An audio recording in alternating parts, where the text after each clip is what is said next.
ఎంజీఎంలో fire యాక్సిడెంట్లు కావచ్చు, ఎంజీఎంలో current పోవడం కావచ్చు, జనరేటర్లు పనిచేయకపోవడం కావచ్చు, ఎక్స్రే మిషన్లు పనిచేయకపోవడం కావచ్చు, కుక్కలు కొరకడం కావచ్చు. రోజు ఎంజీఎం గురించి ఏదో ఒక నెగిటివ్ వార్త వస్తుంది. ఎంజీఎం పోతే మందులే లేవు బయటకు రాస్తున్నారనే వార్తలు కూడా నేను టీవీల్లో పత్రికల్లో చూస్తూ ఉన్నా. అంటే ఆసుపత్రి నిర్వహణ పూర్తిగా ఫెయిల్ అయిపోయింది. పేదలకు సరి అయిన వైద్యం దొరకడం లేదు. ఉన్న ఎంజీఎంను పట్టించుకోవడం లేదు. దాదాపు 84% పూర్తయినటువంటి ఆసుపత్రిని పడావు పెట్టి దాన్ని పూర్తి చేయకుండా తీవ్రమైనటువంటి నిర్లక్ష్యం చేస్తూ ఉన్నారు. ఆ రోజు ఈ 24 ఫ్లోర్స్తోని ఇంత గొప్ప టవరు వరంగల్ నగరానికే ఒక ఐకానిక్గా ముఖ్యమంత్రి గారు కేసీఆర్ గారు రూపకల్పన చేశారు. G+23 ఫ్లోర్స్ ఆ రోజు మేము అనుకున్నది ఏంటంటే అప్ టు 60 మీటర్స్ అంటే 14 ఫ్లోర్లు, 14 ఫ్లోర్ వరకు హాస్పిటల్ ఉంటుంది.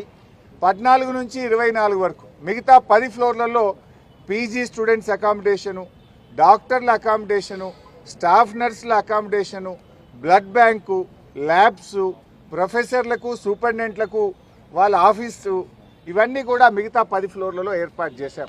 అంటే మొదటి 14 ఫ్లోర్లలో హాస్పిటల్ను, మిగతా 10 ఫ్లోర్లలో బ్లడ్ బ్యాంకులు, మన టెస్టింగ్ సెంటర్లు, labs, quarters, PG students quarters, doctors quarters, ఇవన్నీ కూడా జాగ్రత్తగా అందరు ఇక్కడే ఉంటే ఎమర్జెన్సీ సేవలు బాగా అందుతాయని ఎంతో ప్రణాళికబద్ధంగా చేశాం. అయితే ఈ ప్రభుత్వం వచ్చినాక ఏదో ఒకటి, ఎందుకంటే వాళ్ళు బురద జల్లడమే లక్ష్యం తప్ప ఒక మంచి పనిని ముందుకు తీసుకుపోయే సోయి ఈ కాంగ్రెస్ ప్రభుత్వానికి లేకపోయింది. వాళ్ళు ఏమంటారు, 24 అంతస్తుల హాస్పిటల్ ఉంటుందా అని కొత్త కథ పెట్టింది.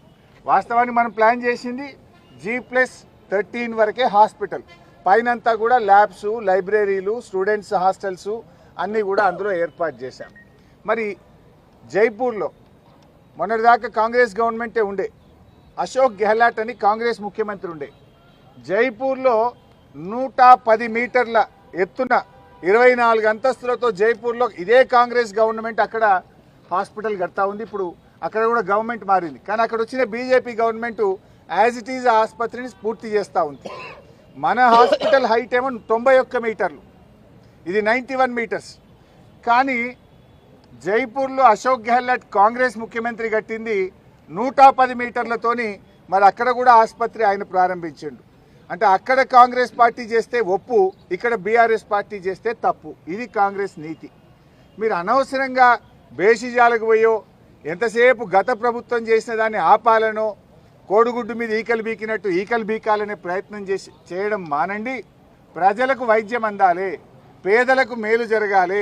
2000 పడకల సూపర్ స్పెషాలిటీ ఆసుపత్రి వరంగల్లో వస్తే ఎంతోమంది పేద ప్రజలకు ఉచితంగా గుండె శస్త్రచికిత్సలు, కిడ్నీ శస్త్రచికిత్సలు, లివర్ మార్పిడీలు కావచ్చు, అన్ని రకాల వైద్యం, ముఖ్యంగా క్యాన్సర్ బారిన చాలామంది ఇబ్బంది పడి వేల లక్షల రూపాయల అప్పులపాలవుతూ ఉన్నారు. అటువంటి పేద ప్రజలకు హైదరాబాద్ నిమ్స్లో ఎలాంటి సేవలు అందుతాయో అట్లాంటి అత్యాధునిక ఆధునిక పరికరాలతో అన్ని రకాల వైద్యం వరంగల్తో పాటు ఉత్తర తెలంగాణ ప్రజలకు అందాలని కేసీఆర్ గారు ఎంతో దూరదృష్టితో చేశారు. ఈ రాష్ట్రాన్ని 50 ఏళ్ళు కాంగ్రెస్ పాలించింది, 16 ఏళ్ళు తెలుగుదేశం పాలించింది. 66 ఏళ్లలో ఏ ప్రభుత్వం కూడా ఆలోచించని విధంగా కేసీఆర్ గారు వరంగల్లో ఇంత గొప్ప ఆసుపత్రిని ఇక్కడ తెచ్చే ప్రయత్నం చేశారు. హైదరాబాద్ నలుదిక్కుల 4 ఆసుపత్రులు, నిమ్స్కు డబల్ మరో 2000 పడకల ఆసుపత్రి నిమ్స్కి యాడ్ చేశారు. వరంగల్లో 2000 పడకల ఆసుపత్రి చేశారు. మేము అవుతుందేమో ఎందుకు తొందరపడి విమర్శించాలని ఒక ఏడాది ఓపిక పట్టినాం. మిత్రులారా, మీరు పాత విజువల్స్ తీయండి. అక్టోబర్ 2023లో నేను ఈ హాస్పిటల్కి వచ్చినప్పుడు హాస్పిటల్లో ఏ పరిస్థితి ఉందో, ఏడాది తర్వాత మళ్ళొస్తే కూడా ఎక్కడేసిన గొంగలు అక్కడ అనే చందంగా ఈరోజు హాస్పిటల్ ఉంది. అంటే ఈ ప్రభుత్వం ఎంత పేదల వైద్యం పట్ల ఎంత నిర్లక్ష్యంగా వ్యవహరిస్తూ ఉందో ఈరోజు మనందరికీ కూడా అర్థమవుతూ ఉంది. ఈ సందర్భంగా రేవంత్ రెడ్డి గారిని, ఈ ప్రభుత్వాన్ని మేము డిమాండ్ చేస్తున్నాం.